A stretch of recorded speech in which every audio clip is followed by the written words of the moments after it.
Entonces lo último que vimos fue el flujo de Cañedo. Vamos a ver entonces como conclusión, para sistemas abiertos en régimen estacionario, las ecuaciones que obtuvimos. Entonces, para el análisis de un sistema abierto en régimen estacionario, ¿cuántas ecuaciones tenemos? Dos. Una es el balance de materia. Entonces, sistema abierto en régimen estacionario, balance de materia. ¿Qué nos dice el balance de materia? Que la masa que entra es igual a la masa que sale por unidad de tiempo, o la masa, si queremos poner la ecuación general, menos la masa que sale es igual a 0. Y el balance de energía, vamos a poner sumatoria de los calores, menos sumatoria, o vamos a poner el trabajo de eje, va a ser igual a la masa por la variación de la entalpía más la variación de la energía cinética más la variación de la energía potencial corriente que fluye. Quiere decir que estas son las dos ecuaciones que representan un sistema abierto en régimen estacionario. Fíjense entonces que nosotros podemos calcular y analizar esas transformaciones de calor y de trabajo. ¿Podemos calcular la variación de la entalpía? Sí, porque si tenemos datos del sistema, propiedades, calculamos la entalpía. ¿A dónde? En las tablas. La velocidad la podemos calcular, la presión es dato normalmente, entonces quiere decir que nosotros tenemos herramientas como para calcular y hacer un análisis energético de un sistema abierto en régimen estacionario. ¿Cómo calculamos el trabajo de eje? ¿A qué va a ser igual? Menos P, vamos a ponerlo el volumen porque es el trabajo de P diferencial P. Quiere decir que conociendo la transformación encuentro B en función de P e integro, en caso que la función sea continua. ¿Está bien? Quiere decir que lo que hemos hecho es obtener ecuaciones que nos permiten calcular y analizar un sistema en régimen estacionario. Pero habíamos dicho que había sistemas en los cuales la masa no era igual que entraba, no era igual a la que salía. Entonces, ¿qué variable aparecía en estos casos? El tiempo, exactamente. Quiere decir que tenemos sistemas de flujo inestable, en donde el análisis ya va a ser diferente. ¿Qué va a pasar acá? Varía el contenido del volumen de control. Es decir que si hay más masa que ingresa que la que sale, el volumen de control va a ir aumentando en el tiempo. Y si es al revés, va a ir disminuyendo. Quiere decir que va a haber una variación en la energía primero va a haber una variación en la masa del volumen de control. Puede haber también una variación en la energía del volumen de control.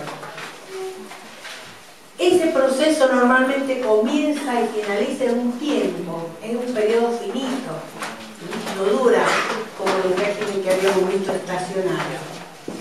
Y además, acá tenemos otra diferencia de los del régimen estable, es que las propiedades dentro del volumen de control pueden variar. ¿Se acuerdan que nosotros habíamos dicho que una de las características de los volúmenes de control era que las propiedades no variaban y estaban en equilibrio a lo largo de toda la transformación? En este caso pueden variar y eso complica un poco el análisis de la ecuación y los resultados. Luego tenemos que los límites de los volúmenes de control son flexibles, ya vamos a ver un caso, y que además del trabajo, si hubiera trabajo de eje, que normalmente no lo hay, puede haber un trabajo de expansión y de compresión. Ya les voy a mostrar entonces un volumen. Esto sería un flujo inestable. ¿Qué está pasando acá? Acá está entrando un fluido. Entonces fíjense que si el recipiente que lo contiene, esto es un pistón, ¿qué va a pasar con el fluido si está ingresando el fluido? Aumenta la presión, pero si esto es móvil, ¿qué va a pasar con el sistema?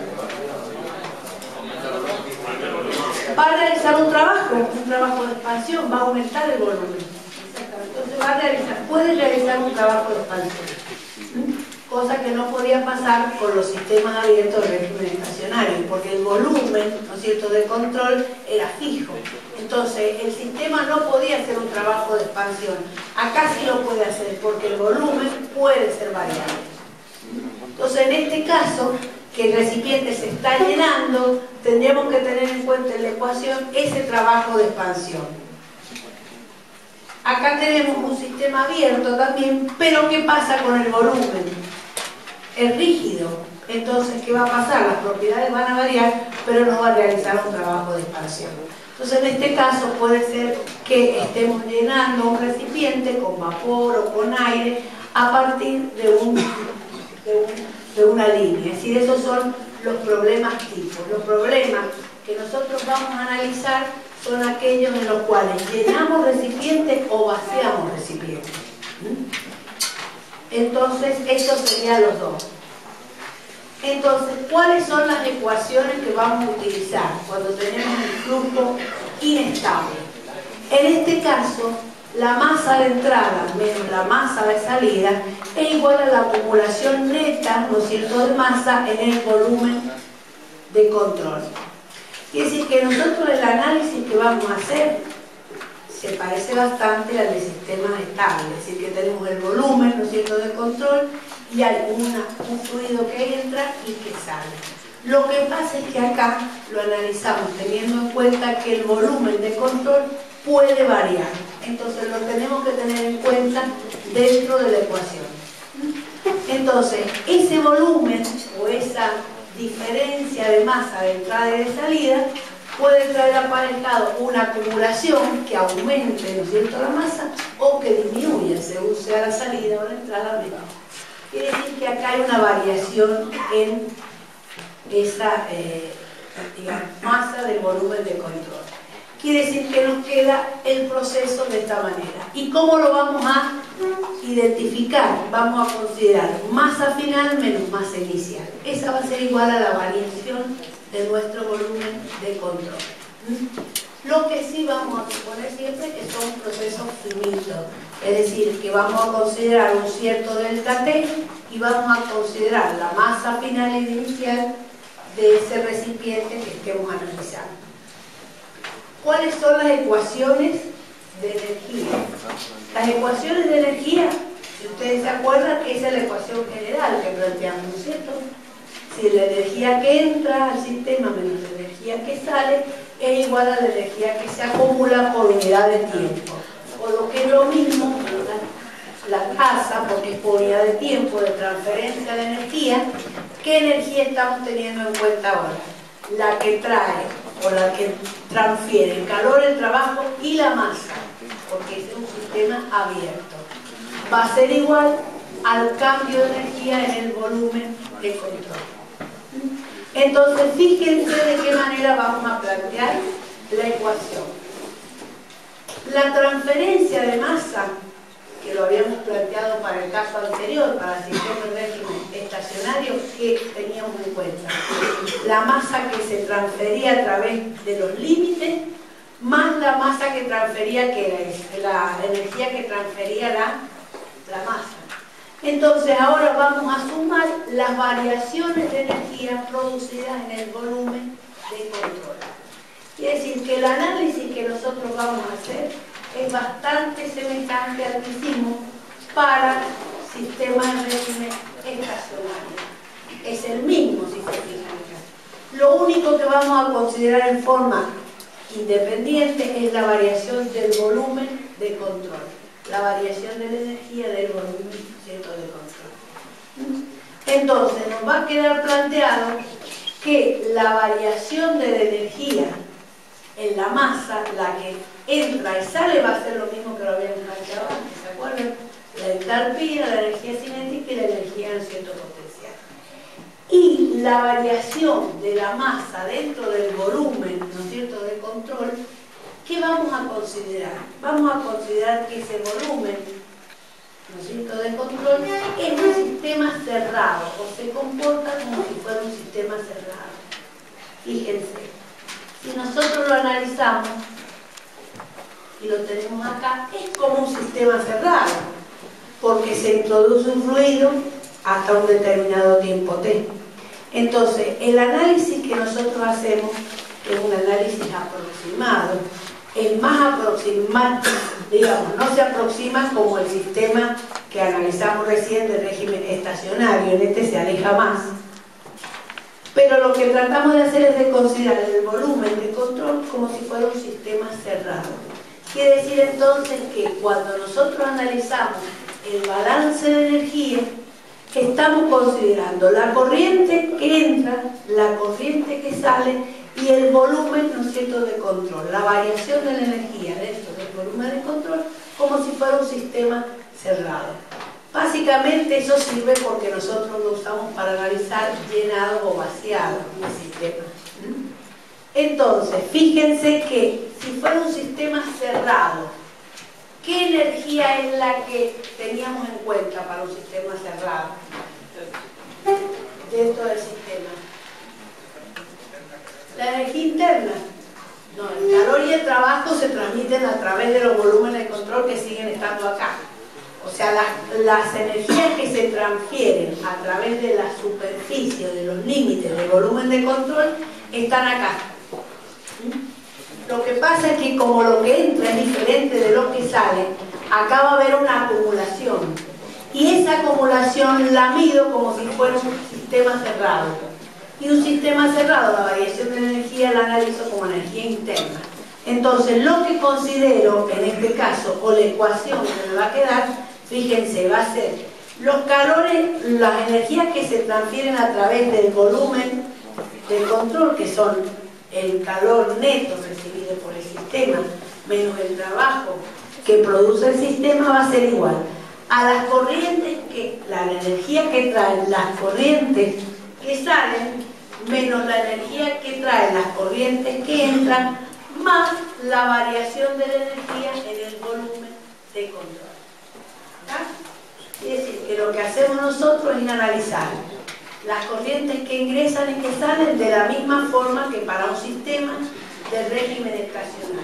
Pero lo que va a variar ahora es el volumen de control. Y eso lo tenemos en cuenta en este término, que va a corresponder a un aumento si yo estoy llenando el recipiente, o va a disminuir cuando estoy vaciando.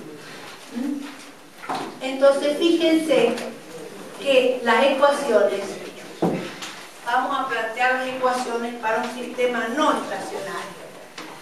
Sistema abierto no estacionario. Entonces acá habíamos sacado como conclusión régimen estacionario. Ahora vamos a ver cuando es no estacionario. Hay que hacer el balance de, ¿no es cierto?, de materia. ¿Qué va a ser igual? La masa que entra menos la masa que sale va a ser igual a ¿qué? A la masa que se acumula ¿dónde? En el volumen de control. Pero estas corrientes son las corrientes que entran y que salen, que traen una energía asociada. ¿La energía dónde se va a acumular? En el volumen de control. ¿Y esto a qué va a ser igual? Bueno, esto va a ser igual a la masa final menos la masa inicial. Vamos a ponerla así, por el volumen de control para un delta T. Y el balance de energía, ¿a qué va a ser igual? Vamos a considerar entonces todas las energías puestas en juego, aquellas que son transferidas, vamos a suponer. El calor neto transferido desde el exterior al sistema menos el trabajo transferido del sistema al exterior va a ser igual a la variación. Acá no podemos poner factor común M. ¿Por qué? Que lo hicimos acá.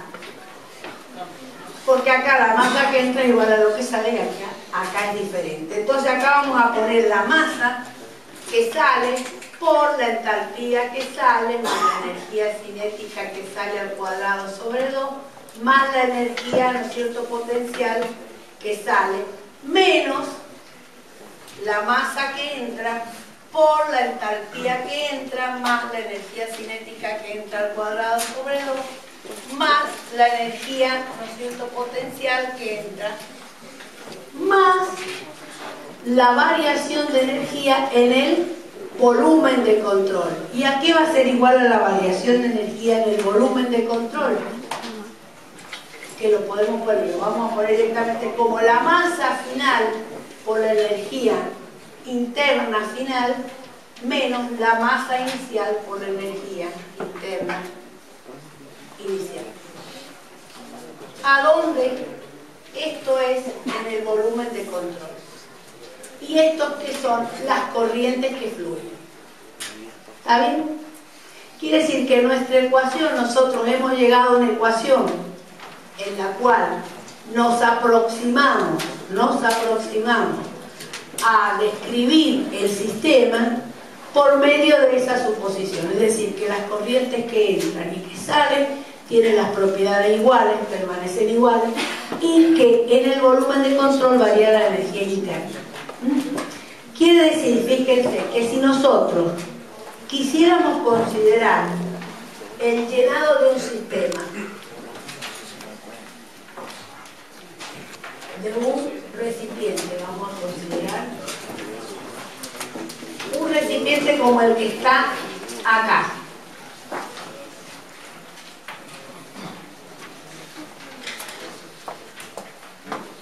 Acá.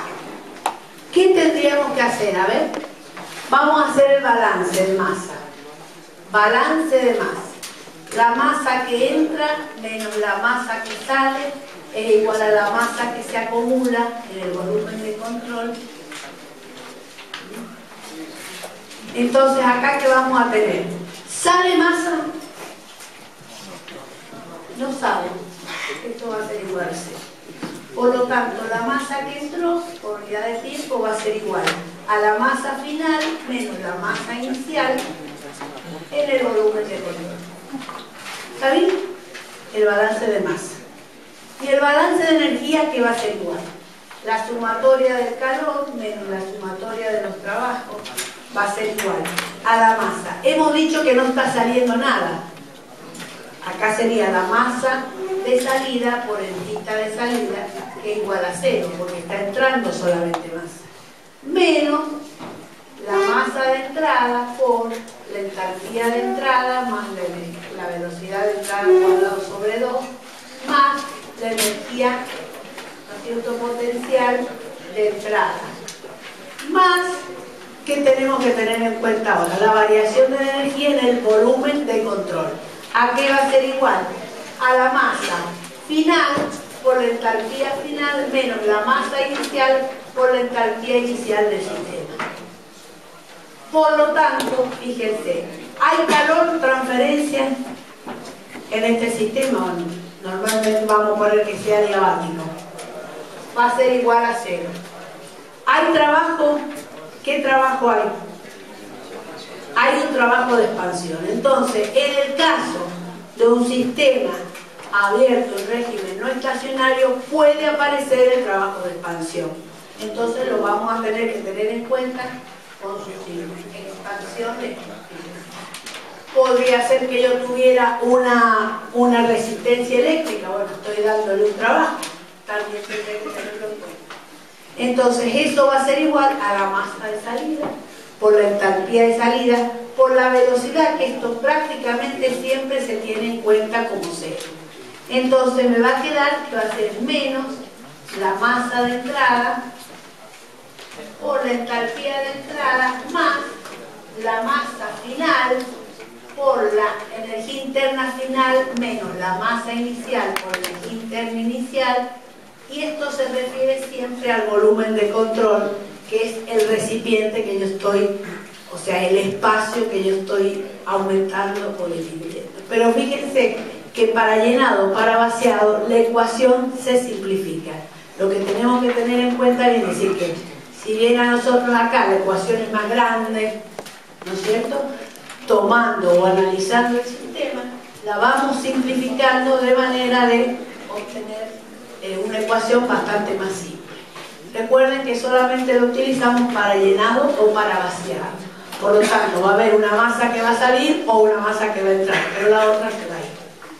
Y nosotros vamos a poder determinar las características del sistema por las propiedades. Porque recuerden que hemos llegado a ecuaciones que nos relacionan la transferencia de energía, el calor y el trabajo con las propiedades del sistema, que es la entalpía, la energía interna, ¿no es cierto?, la velocidad, que son todos datos que puedo calcular. Bueno, entonces, esto serían los sistemas abiertos y vamos a definir un poquito ahora una nueva variable, entalpía. Que la entalpía es un poco la propiedad que caracteriza a los sistemas abiertos. Así como la energía interna caracteriza a los sistemas cerrados, la entalpía caracteriza a los sistemas abiertos. Es una propiedad de estado. Está definida como la entalpía igual a la energía interna más el producto de P por V. ¿Se acuerdan que era un poco lo que decíamos, que era la energía que traía el fluido en sí mismo? Y como es una propiedad de estado, ¿qué característica tiene? Se los pregunto. Es decir, solo es una función de estado que se llama el estado final y el estado inicial. No importa la transformación. Quiere decir que la variación de la entalpía va a ser siempre igual. Ojalá sea una transformación isobárica, isocórica, isotérmica, no interesa. La variación de la entalpía va a tener siempre el mismo valor. Solo depende del valor o del punto final y del punto inicial. ¿Qué otra característica tiene por ser diferenciales? Bueno, ¿qué diferenciales hay? Por ser propiedad de estado, ¿no? Cuasistático es una función de la transformación, sería. Bien, entonces, ¿de dónde podemos o cómo podemos encontrar ese valor de la entalpía? Porque, digamos, estamos definiendo el sistema y estamos definiendo las ecuaciones en función de la entalpía. Entonces, ¿cómo podemos encontrarla? Para encontrar el valor del calor y el trabajo o la conversión, necesitamos de la entalpía. ¿Cómo podemos calcularla?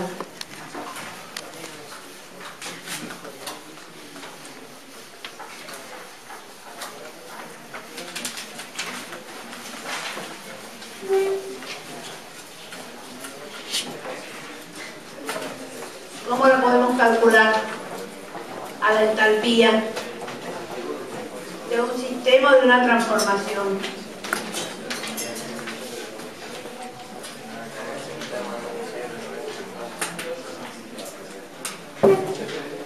¿De dónde saca la entalpía? De la tabla. Esa es una posibilidad. ¿Y la otra?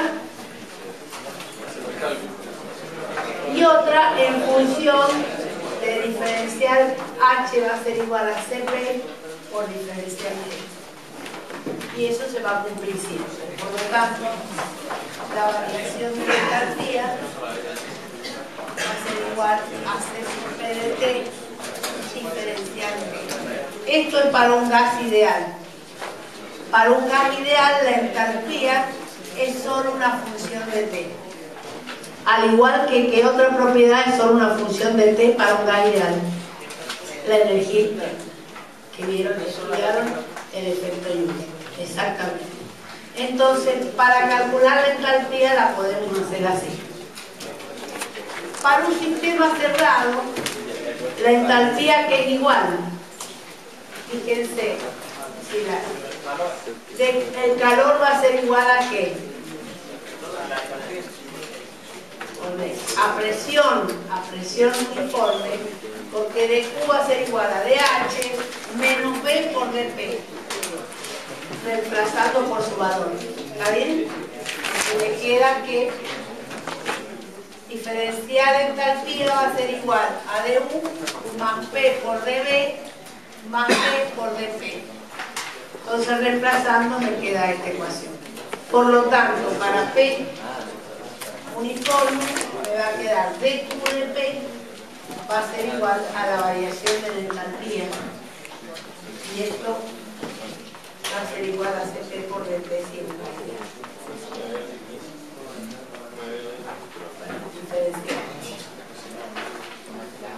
Para un sistema cerrado. Entonces, para un sistema cerrado, la presión uniforme de Q es igual a dP. Y si yo considero la ecuación energética de la entalpía, la ecuación la vamos a escribir allá. Es decir, si planteo la función de la entalpía en función de P y T, que ya lo hicieron ustedes en el primer principio cerrado para la energía interna, si planteamos la ecuación energética H, la entalpía en función de P y de T, me va a quedar que el diferencial de la entalpía igual a la derivada parcial respecto de P a T uniforme por diferencial P más la derivada de H respecto de T a P constante diferencial P. Si la presión es uniforme, me queda que este término se va. Por lo tanto, el diferencial H va a ser igual a la derivada de H respecto de T a P constante diferencial T. ¿De dónde sacamos que la derivada de H respecto de T a P constante es igual a C sub P, al calor específico a presión uniforme, que es lo que sacamos? Es decir, que encontramos una expresión para el calor específico a presión uniforme. Fíjense que esta igualdad entre el calor puesto en juego y la entalpía permite calcular el calor cuando tenemos temperaturas, ¿no es cierto?, la misma temperatura para los cambios de fase. En los cambios de fase, ¿qué pasaba? La temperatura permanece constante. Entonces yo digo, bueno, Q lo puedo calcular a partir de la ecuación Cp por dt. No, porque dt es 0. En cambio, a partir de la variación de la entalpía sí lo puedo calcular, porque hay una transferencia de calor. Lo que pasa es que ese calor es un calor latente, no es un calor sensible. Entonces el T permanece constante. Bien, entonces para gas ideal la entalpía es una función de T y el valor de Cp es igual a la entalpía Cp por diferencial T. Bueno, acá está muy chiquito, pero vamos a tratar de hacer en el gráfico. Es una referencia